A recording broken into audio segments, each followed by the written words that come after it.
Hello and welcome to a special edition of The Big Fight. But before we do anything else, let's go across to Varanasi where Narendra Modi is speaking. सफलता को आंका जाए तो सबसे सफल हमारे अध्यक्ष आदरणीय राजनाथ सिंह जी।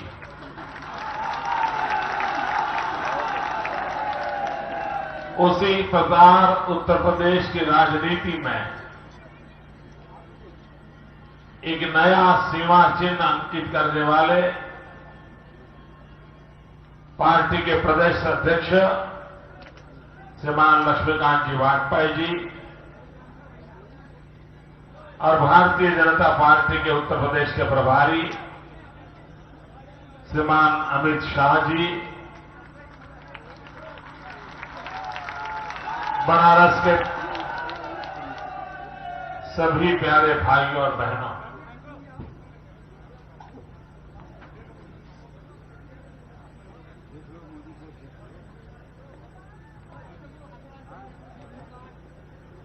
जो बिना मांगे परोसे उसे मां कहते हैं।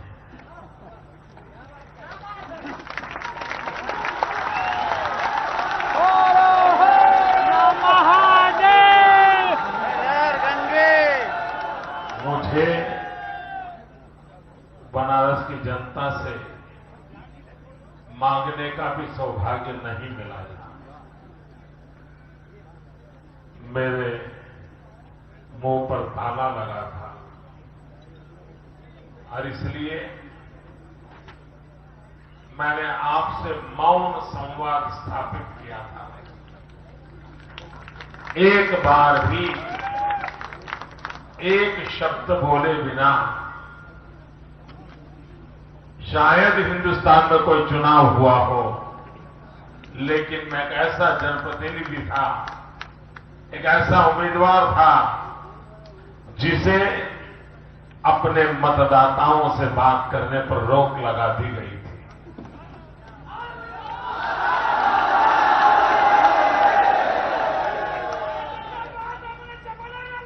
उसके बावजूद भी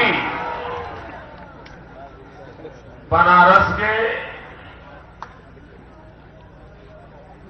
नागरिकों ने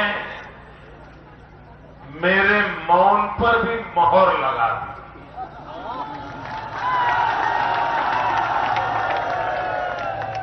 आपने मुझे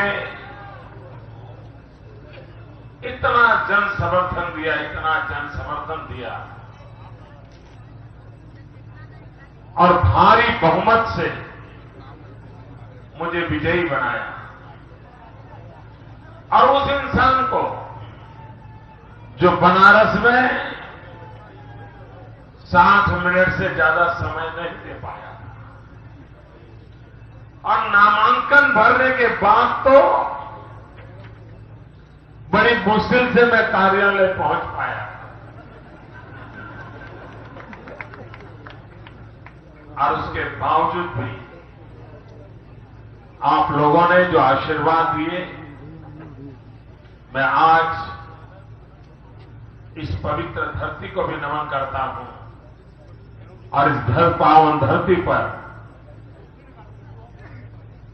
बसे हुए सभी मतदाताओं का भी सर झुका करके नमन करता हूं, उनका धन्यवाद करता हूं।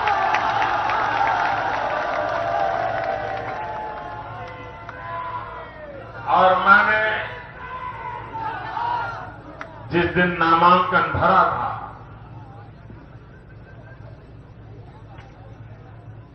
आपको मालूम है जिसने चंद्रमा पर पहली बार पैर रखे थे, नील आर्मस्ट्रांग, उसने अपनी डायरी में लिखा था कि जब मैं चंद्रमा पर जा रहा था, मैं एस्ट्रोनॉट था, मैं एक अवकाश यात्री था, लेकिन जब मैं लौट रहा हूं तो मैं एक पूरे ब्रह्मांड का अंश एक छोटे से मानव के रूप में लौट रहा हूं। मुझे भी लगता है कि जब मैं बनारस की ओर चल पड़ा था, तब तो मैं एक उम्मीदवार के नाते आया था, लेकिन जैसे ही मां गंगा के पावन पवित्र धारा से पवित्र हुई इस धरा पर मैंने नामांकन के दिन जब फॉर्म भरा, अपना पर्चा भरा था, उसी दिन मैं मानता हूं, मैं भले ही निकला था उम्मीदवार बनने के लिए, मैं तो इस धरती का बेटा बन गया।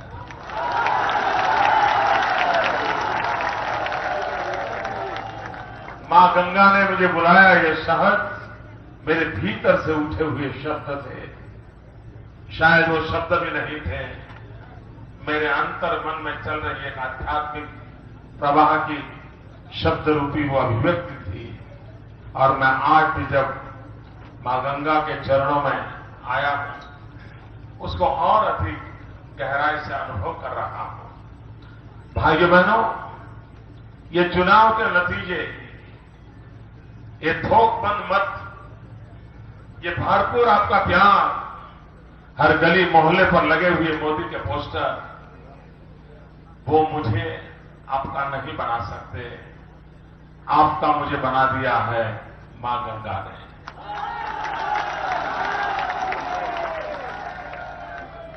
और भाइयों बहनों, शायद हर एक के जीवन में ऐसे अवसर नहीं आते। ईश्वर की इच्छा के बिना ऐसा सौभाग्य प्राप्त नहीं होता है। और इसलिए मैं कहता हूं, मां गंगा ने ही मेरे लिए कुछ काम तय किए, और जैसे जैसे मां गंगा मेरा मार्गदर्शन करती रहेगी, मैं उन कामों को पूरा करता जाऊंगा। और तब भाइयों बहनों, गंगा के आरंभ से लेकर के आखिर तक मां गंगा जो चीख चीख कर कह रही है, कोई तो मेरा बेटा है, कोई तो मेरा लाल आए, जो मुझे इन गंदगी से बाहर निकाले। भाइयों बहनों, बहुत सारे काम ऐसे हैं जो शायद ईश्वर ने मेरे लिए तय किए हैं। आपको एक घटना सुनाना चाहता हूं। भारत के आजादी के आंदोलन में एक धारा थी क्रांतिकारियों की और दूसरी धारा थी सत्याग्रहियों की। महात्मा गांधी नेतृत्व करते थे सत्याग्रही जन आंदोलन का, और भगत सिंह, सुखदेव, राजगुरु, वीर सावरकर जैसे महापुरुष क्रांति की धारा का नेतृत्व करते थे। उस क्रांति की धारा का नेतृत्व जो हो रहा था, उसमें एक नाम था श्यामजी कृष्ण वर्मा का। वो गुजरात के कच्छ की धरती पर पैदा हुए थे। स्वामी विवेकानंद जी भी उनको मिलने जाते थे। स्वामी दयानंद सरस्वती के साथ भी उनका सीधा संवाद रहता था। संस्कृत के प्रकांड पंडित थे, लेकिन आजादी के आंदोलन के लिए सशस्त्र क्रांति के वो पुरोधा थे। और लोकमान्य तिलक जी, जो सशस्त्र क्रांति में विश्वास रखते थे, उनको लंदन में पढ़ने के लिए भेजते थे। और श्यामजी कृष्ण वर्मा उनको स्कॉलरशिप देते थे लंदन में। इंडिया हाउस उन्होंने बनाया था, वहां रखते थे और देश के आजादी के आंदोलन की चिंगारी को जलाए रखते थे। वीर सावरकर श्यामजी कृष्ण वर्मा के पास से जाकर के अपनी शिक्षा दीक्षा कर रहे थे। 1930 में श्यामजी कृष्ण वर्मा, जो आजादी के बहुत बड़े क्रांतिवीर थे, क्रांति गुरु थे, देश के आजादी की क्रांति के लड़त के चलाने वाले लोगों में वो एक गुरुपद को प्राप्त किए हुए थे। 1930 में उनका स्वर्गवास हो गया, विदेशी धरती में स्वर्गवास हुआ। तो उन्होंने मरते समय एक चिट्ठी लिखी और उसमें लिखा था कि मेरे ये अस्थि संभाल करके रखे जाएं, और जब हिंदुस्तान आजाद हो तब ये मेरे अस्थि भारत मां की गोद में ले जाए जाएं। तभी मुझे इस मन को संतोष मिला, क्योंकि मैं तो अब शरीर छोड़ रहा हूं। मैं अपनी आंखों से आजाद भारत मां के दर्शन नहीं कर पाऊंगा, लेकिन मेरे अस्थि स्वतंत्र भारत के दर्शन करें, ये मेरी कामना है और इसलिए मेरे अस्थि रख करके जाए। 1930 से जिनेवा में विदेशी लोगों ने श्यामजी कृष्ण वर्मा के अस्थि को संभाल के रखा था। 1947 देश आजाद होने के बाद पंडित नेहरू का पहला काम यह था कि उन्होंने उस अस्थि को लाकर के देश की आजादी के लिए मरने बैठने वाले उस महापुरुष को उसकी इच्छा पूरी कर देते और भारत, स्वतंत्र भारत के दर्शन उनकी हड्डियों को भी हो जाते। ये उनकी इच्छा थी, लेकिन देश का दुर्भाग्य था भारत की सरकार ने काम नहीं किया। कई सरकारें आई, कई सरकारें गई, एक छोटी सी इच्छा भारत मां के लिए जीने मरने वाले श्यामजी कृष्ण वर्मा की एक छोटी सी इच्छा पूरी नहीं की। भाइयों बहनों, 2001 में मैं गुजरात का मुख्यमंत्री बना, तो जैसे यहां गंगा मां गंगा ने ललकारा, वैसे ही अस्थियों ने मुझे पुकारा था। मैं जिनेवा गया, अपने कंधे पर उन अस्थियों को उठा करके ले आया। 1930 में उस महापुरुष के स्वर्गवास हुए थे। मैं 73 साल के बाद, आफ्टर 73 इयर्स, उन अस्थियों को लेकर के आया और उस महापुरुष की जो आखिरी इच्छा थी उसको पूर्ण करने का यश, सौभाग्य मुझ जैसे एक सामान्य व्यक्ति को मिला।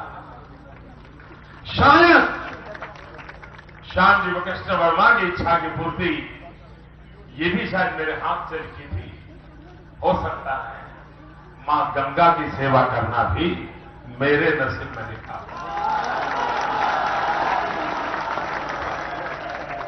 मैं श्यामजी कृष्ण वर्मा का अस्थि न लाता तो इस देश में मुझे कोई पूछने वाला नहीं था, लेकिन अगर न लाता तो मेरी आत्मा मुझे पूछती थी, भाई औरों ने किया न किया, तुमने क्या किया। और इसलिए भाइयों बहनों, औरों ने किया या न किया, सवाल यह है मोदी क्यों न करे। और इसलिए भाइयों बहनों, मैं इस धरती पर आया हूं कुछ करने के लिए, आपके बीच आया हूं आपका साथ सहयोग लेकर के ये विश्व की आध्यात्मिक राजनीति के, आध्यात्मिक राजधानी के रूप में फिर से हमारा ये बनारस कैसे दुनिया के सामने चमकने लगे। भारत जब जगत गुरु था तब बनारस राष्ट्र गुरु था, और जब तक बनारस राष्ट्र गुरु नहीं बनता भारत जगत गुरु कैसे बन सकता। और इसलिए भाइयों बहनों, यहां की धरती में वो सामर्थ्य है, यहां के लोगों में वो सामर्थ्य है, यहां की विरासत में वो सामर्थ्य है, यहां की परंपरा में वो सामर्थ्य है, यहां के हर जन मन के सपनों में वो सामर्थ्य पड़ा है। मेरा तो काम सिर्फ उसे जोड़ना है, उसको जरा जुटाना है, उसको जरा आगे बढ़ाना है। और एक बार आप चल पड़े ना तो दुनिया कोई हमें रोक नहीं सकती, दुनिया हमें रोक नहीं सकती। भाइयों बहनों, यहां का विकास, कुछ लोग भारत के विषय में गलतफहमियां पहुंचाते हैं, भारत को बहुत ऐसा ही पेंट करते हैं क्योंकि उनके दिमागी हालत ठीक नहीं है। भारत जब आध्यात्मिक ऊंचाइयों पर था, उस कालखंड में भारत आर्थिक संपन्नता की ऊंचाइयों पर भी था। यह देश सोने की चिड़िया कहा जाता था, और इसलिए यह कोई कॉन्ट्राडिक्शन नहीं है कि आध्यात्मिक ऊंचाई आ गई तो फिर पहनने के लिए लंगोटी की सिवा कुछ नहीं होगा। आध्यात्मिक ऊंचाई आएगी तो वैभव भी प्राप्त होता है। और इसलिए यहां के मेरे बुनकर भाई बहन हो, यहां के हैंडीक्राफ्ट की दुनिया में जुड़े लोग हो, यहां के शिक्षा दीक्षा का हालत हो, यहां के टूरिज्म का विकास हो, भाइयों बहनों, एक मेरा सपना है, जो सपना मैं काशी से शुरू करना चाहता हूं।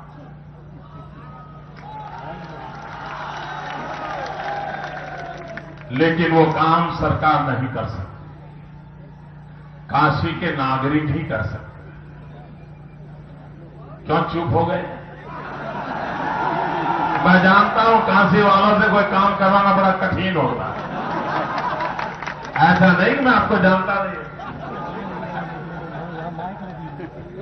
भाइयों बहनों, 2019 5 साल के बाद महात्मा गांधी को 150 वर्ष हो गए। उनकी 150वीं जयंती आएगी। देश को इतना बड़ा देने वाले महात्मा गांधी, विश्व को देने वाले महात्मा गांधी, युग पुरुष महात्मा गांधी। महात्मा गांधी के अनेक पहलू थे, अनेक विशेषताएं थे, अनेक क्षमताएं थी। लेकिन एक बात में महात्मा गांधी बड़े प्रतिबद्ध थे, कटिबद्ध थे, और उस बात में कभी महात्मा गांधी कॉम्प्रोमाइज नहीं करते थे। और वो उनके मन का भाव रहता था सफाई। महात्मा गांधी आश्रम में भी अगर सफाई के संबंध में कोई कॉम्प्रोमाइज करे तो उसको आश्रम से निकाल देते थे, इतने वो आग्रही रहते थे। महात्मा गांधी के 150वीं जयंती अगर मनानी है तो क्या देश महात्मा गांधी के एक आग्रह को पूरा कर सकता है, और वो है सफाई। क्या ये सफाई का काम हम काशी से शुरू कर करके 2019 में जब महात्मा गांधी के 150 मनाए तब पूरा हिंदुस्तान, जिस पर दुनिया एक बात के लिए आलोचना करती है, यार हिंदुस्तान में जाने के लिए, देखने के लिए बहुत है, एक गंदा बहुत है। भाइयों बहनों, ये बदला जा सकता है। हमारे लोग जब सिंगापुर जाते हैं तो आकर के कहते हैं, भाई सिंगापुर इतना बढ़िया है, कोई कूड़ा कचरा नजर नहीं आता है। तो मैं लोगों को पूछता हूं, भाई सिंगापुर में कोई कूड़ा कचरा नजर नहीं आता है क्या? किसी को डालते हुए देखा था क्या? पान खा करके भारत माता की जय बोल करके जो पिचकारी लगाता है, ऐसा कभी देखा था क्या? भाइयों बहनों, ये भी एक भारत मां की सेवा करने का तरीका है। काशी को आध्यात्मिक राजधानी बनाने की पहली शर्त है काशी साफ सुथरा, स्वच्छ हो। आपको लगेगा ये आदमी प्रधानमंत्री बनने योग्य नहीं है। प्रधानमंत्री को तो कैसा कैसा बोलना चाहिए, अमेरिका का बोलना चाहिए, चंद्रमा का बोलना चाहिए, रशिया का बोलना चाहिए। ये आदमी पागल है जो यहाँ की गली मोहल्ले के कचरे कूड़े कचरे की बात कर रहा है।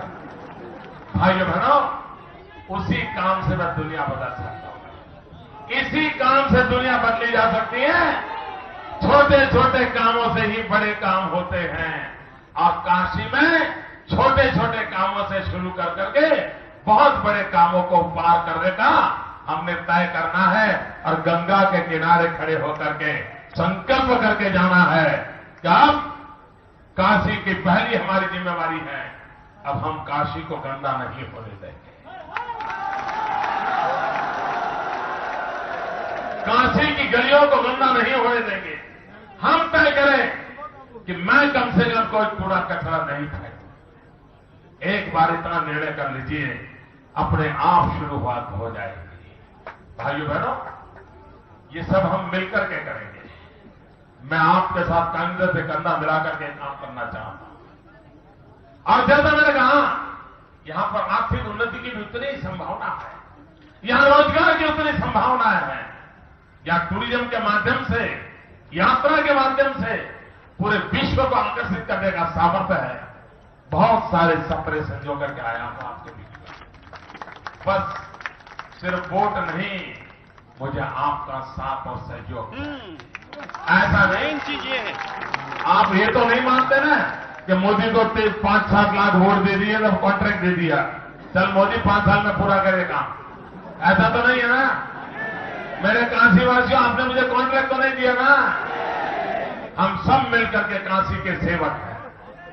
हम सब मिलकर के काशी के सेवक हैं। और इस सेवा को हमने पूरा करना है। भाइयों बहनों, देश ने अभूतपूर्व जनादेश दिया है। आजादी के बाद अगर एक दल की सरकार रही है तो वो सिर्फ कांग्रेस की ही रही है। बाकी सरकारें आई, लेकिन ज्यादातर उनके मुखिया कांग्रेस गोत्र के थे। अकेले अटल जी थे जो कांग्रेस गोत्र के नहीं थे। बाकी सारी सरकारें कांग्रेस गोत्र से आई थी। मूल कांग्रेसी लोग इधर आकर के फिर सरकार। All right, that's the new Prime Minister of the country, Mr. Narendra Modi, speaking there in Varanasi. We will, of course, record that and play the entire speech for you a little later, and also let you know if he says something as dramatic. He's essentially thanking the voters of Varanasi for the absolutely stunning mandate that they and the rest of the nation have given him.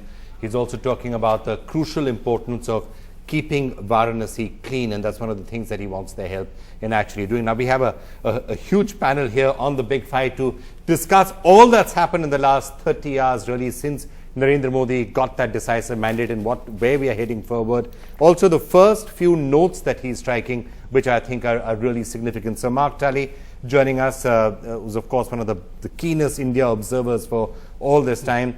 Shaina NC, BJP spokesperson, sitting next to her. We have Arvind Gupta, national head of the BJP IT cell, who's really run that absolutely fantastic campaign for a prolonged period of time. Amir Raza Hussain joining us as well. NK Singh, leader of the BJP, moving across from the JDU on a day when, I mean, not on a day, you moved across earlier, but today Nitish Kumar resigning, so lots to talk about there. Ramesh Damani is also joining us to tell us about some of the expectations that he and the markets and the economy actually has from Narendra Modi. So let me just quickly get stuck in. And I'm going to apologize for rushing all of you. Mr. Modi did speak just right now, so I'm going to try and get all your comments in really quickly. NK, can I just start with you? First of all, in the resignation of Nitish Kumar today, what do you make of that? Is it something that you think was almost inevitable given the numbers? Did he play his cards all wrong? Well, I mean, no, Vikram, actually he should have resigned on the 17th of June 2013. This resignation has come nearly 1 year old. The election in 2010 had been fought by the NDA with partnership of BJP and JDU.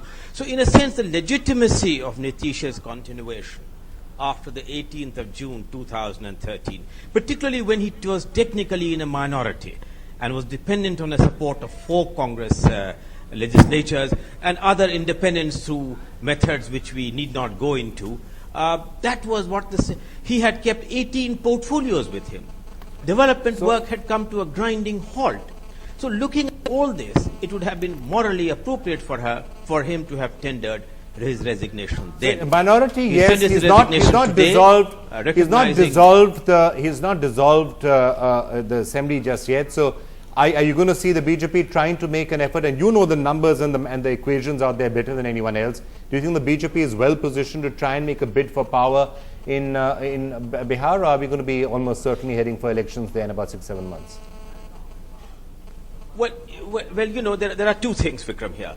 One is that the governor under the constitution is automatically, and it enjoins upon him to explore alternatives before he really makes any recommendation, either for a president's rule preceded by dissolving of the assembly. So that is inevitable that the governor would explore alternatives. The other issue is that who would be the caretaker chief minister, under whose charge and under whose supervision the elections would take place. Would it be under Nitish Kumar as a caretaker chief minister, or would it be really under the president's rule? We would certainly say that having lost the legitimacy to govern, it should be definitely under the president's rule that the fresh elections are held. All right, NK. Well, sorry for the delay. We have been listening to Mr. Modi out there, so we're going to allow you to go. I know you have to leave right now, so thanks so much for having joined us, and we will, of course, keep on coming back to you to get a perspective of all that's happening in Bihar and elsewhere in the nation as well. Thanks for joining us. I quickly want to go across now to Ramesh Damani. Ramesh, Before I come back to everything else that we're going to discuss politically and what's happening with the BJP, the sort of notes that Mr. Modi is striking in his first few speeches as Prime Minister designate, your thoughts on what you would like to hear from him and his team in the next week or 10 days? Because the first period, there is obviously a honeymoon period, it could be an extended honeymoon period. What are the sort of things you would like to hear Mr. Modi saying? Vikram, thank you. I think lightning struck the Lal Street. I think Mr. Modi is a hugely popular figure on the Lal Street. And I've never seen in 3 decades of watching the Lal Street so much joy, happiness on his arrival. So as you said, he will get a large honeymoon. What we expect to see is, of course, rapid movement and getting the confidence back in the economy. I think the economy has been so sluggish and the mood has been so somber that almost anything to encourage the investment cycle, encourage the controlling of the fiscal deficit, inflation, interest rates would be greeted very warmly. Having said that, I think we're in a what I call the Narendra Modi bull market. So there are good times ahead for the street. Good times ahead for the street. I'm going to figure out exactly what you mean by that and how much of that we could actually be hearing. Shashi Tharoor joining us as well. Shashi, you've had some time. Actually, let me just go. You can continue to see those pictures there from Varanasi now. Narendra Modi waving to the crowds out there. Let's just try and... There you are. You are. So Ms. Modi there waving to the crowds out there. Shashi, I have to say, Shashi, when it comes to the ability to communicate, what we've been seeing from Narendra Modi for the last 3 or 4 months, and now again once he's taken over as a Prime Minister designate, I have to say that the contrast is rather sharp, rather striking. Some would say perhaps cruel.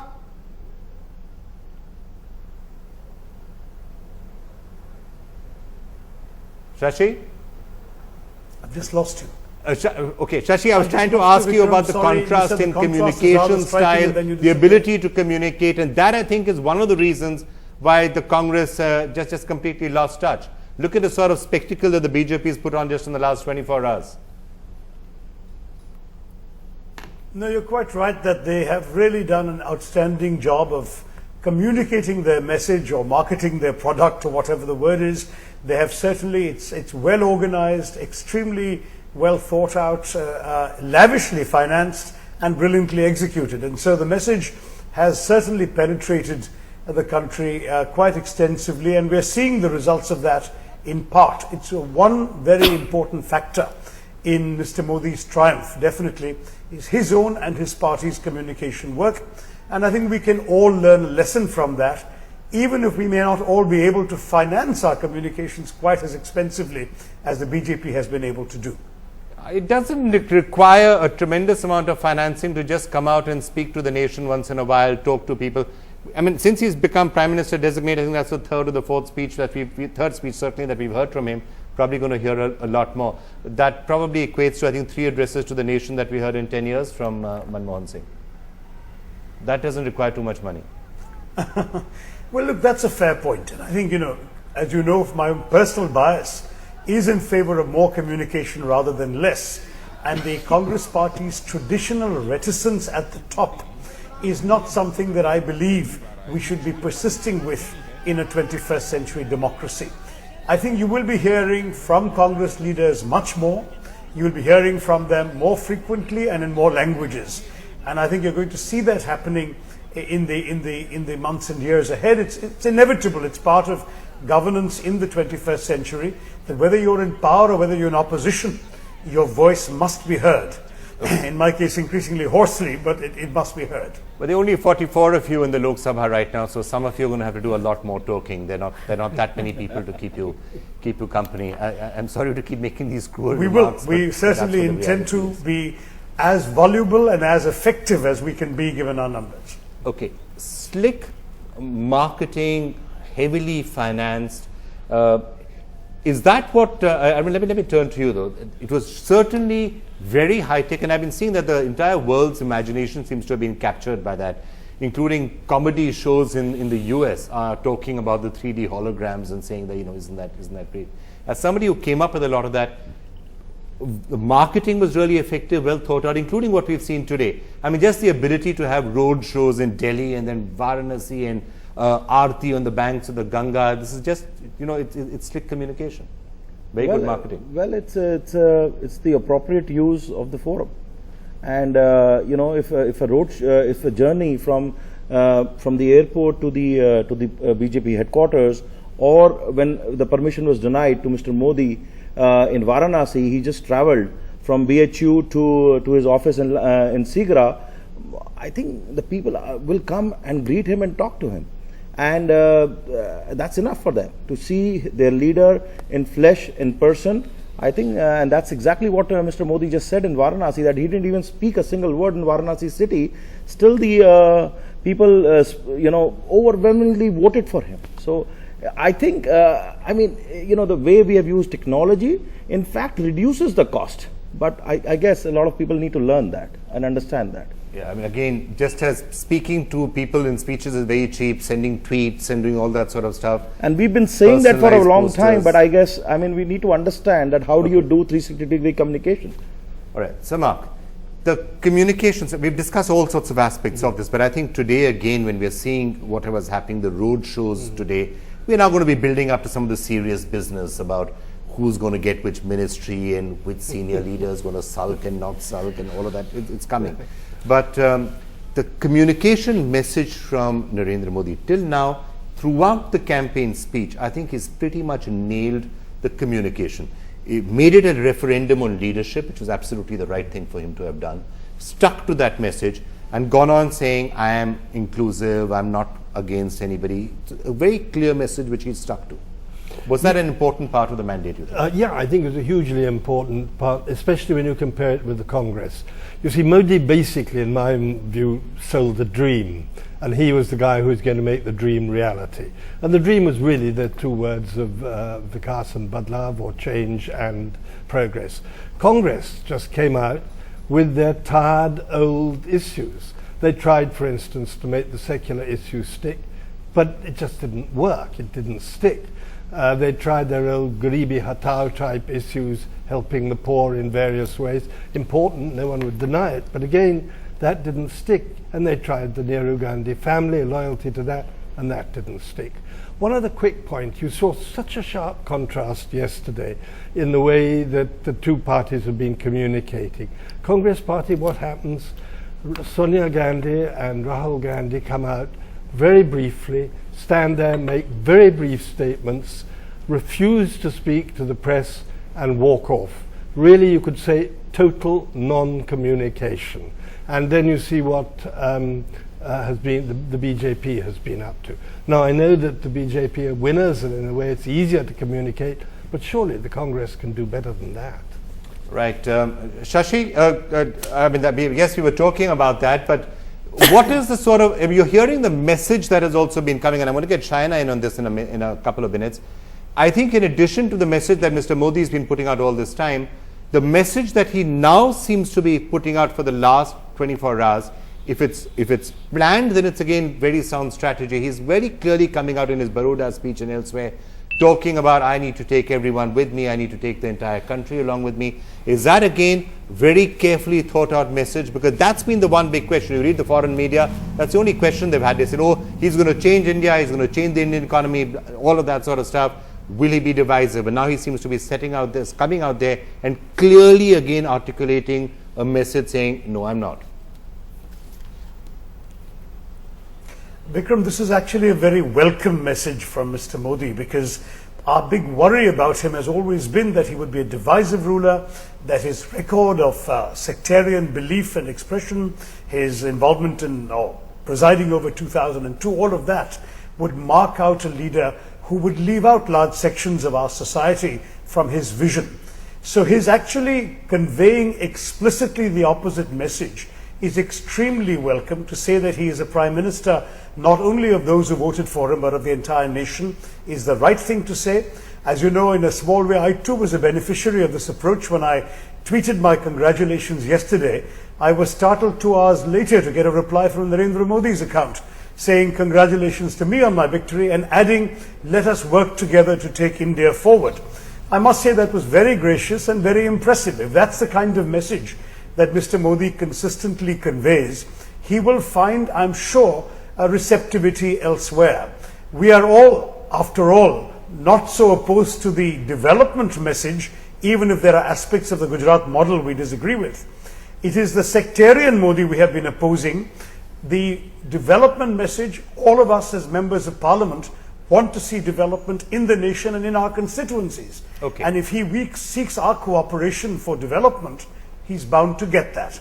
It's only if he takes actions that leave out sections of society, the marginalized, the minorities, the tribals, and so on, then we will stand So, up Amit, as a robust voice in defense of those sections for whom we believe he is not acting. Okay, so Ahmed Raza Hussain, let me get you in on that. The sort of first 24-hour messaging, when I was speaking to you yesterday in the afternoon and to others, there was a sense that perhaps there will be sections of the minority community, of others who would be somewhat nervous as to what all of this means. Then you have the first few statements made by Narendra Modi, whether it was in Baroda, when it was earlier today, saying 1.26 billion Indians are the ones whom I'm representing. I'm thanking each and every one of you. So those are the more inclusive messages. Yes, there was an overtly religious ceremony right now. Some would say there's nothing wrong with that, as long as you're not targeting any one community or making them feel left out. How do you think the early messaging is going to be received? Absolutely, the messaging is very welcome, and no, I don't think that there is any overt religious message in a Ganga Aarti. I think it's a part of the culture of Banaras and the fact that he has won with large margins. He's gone for a Ganga Aarti. I can't fault him on that. Can't fault him at all in his messages in the last 24 hours, and we can just hope. I think it's a little early to start reading underlying messages in his speeches. I think we've got to give him 3 to 6 months to see what he is actually doing and how inclusive his development is going to be. But I think for today and for the next week and the next 30 days, I think we must all get together and congratulate Modi for the mandate he's got, and wish him all the best, and wish him he actually does what he's saying. He actually walks the talk and takes 1.26 billion people with him. Okay, Ahmed, there's too much agreement so far on a program Yes, I called The was Big just Fight. So, going to say, everyone is all I was just going to say it's no longer the big fight. saying it's wonderful and isn't it's it one great? big family. All right, leave it to me then Well, to you start can't- introducing discordant noises You out here. you can't start attacking someone who's won 300 seats the day after. It's far too early to fight about Narendra Modi's Ahmed, fine. We'll do it 1 week from now. So, okay, let me just ask you then, Shaina. Let me introduce the discordant noise. Is this just positioning? Or is that something that Mr. Modi genuinely and completely believes and will act on for the next 5 years? We just heard him in Varanasi saying, you're not only going to leave me here for 5 years. He's obviously got a long-term game plan. Is this just messaging, or is he going to act upon this? No, I think, we've had a lot of analysis on what Mr. Modi's intent is and whether he's genuine to the cause. Clearly he is. If he's got a mandate on stability, on leadership and on progress, and with this kind of a margin, we're not going to limit this debate to thinking that it's only a majority section of India that has voted for Mr. Modi.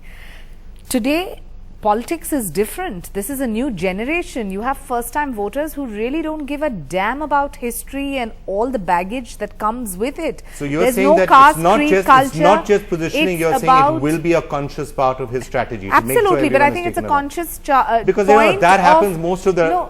But That's Vikram, been just the let me discordant conclude. note. I think it's a conscious choice of the Indian voter as well, Okay. who has chosen to just do away with all this secularism, pseudo-secularism, inclusive, divisive, none of that. They only want to talk about the way ahead to empower their own lives. So long So as it's nobody progress. is being discriminated against, Absolutely. that's always a subject. Absolutely. And that's But what that goes without that's what he saying. says he's Development doing, and if means he that. acts upon that, then yes, everything will be fine. When there is development, you can't say that electricity is for him and not for him. Oh, it could be done. You can just not have lines going into certain sections. Doesn't Okay, work I like am going to take a break right now, and we'll also give you some glimpses of what happened earlier in the morning. A big roadshow here in Delhi, which I was there part of. You'll see some of those scenes as well when we come back after this break.